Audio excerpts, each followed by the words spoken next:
Assalamualaikum warahmatullahi wabarakatuh. Mari kita simak video etika batuk hingga cuci tangan. Nama saya Elisa Nur Ayunin dari kelompok 056 dengan DPL Bapak Muhammad Muwafiqillah.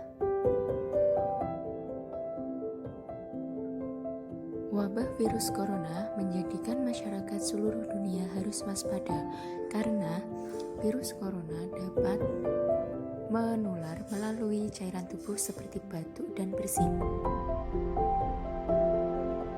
Untuk itu, langkah pertama yang harus dilakukan adalah menggunakan masker. Selain batuk dan bersin, biasakan menutup menggunakan siku. Dan untuk menutup hidung dan mulut, bisa menggunakan tisu, tapi jangan lupa harus langsung dibuang.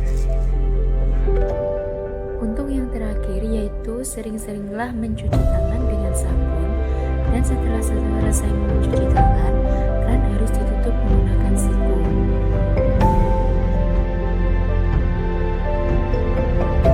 Sekian video dari saya, ada kurang lebihnya mohon maaf, semoga bermanfaat.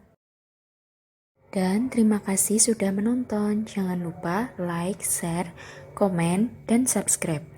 Wassalamualaikum warahmatullahi wabarakatuh.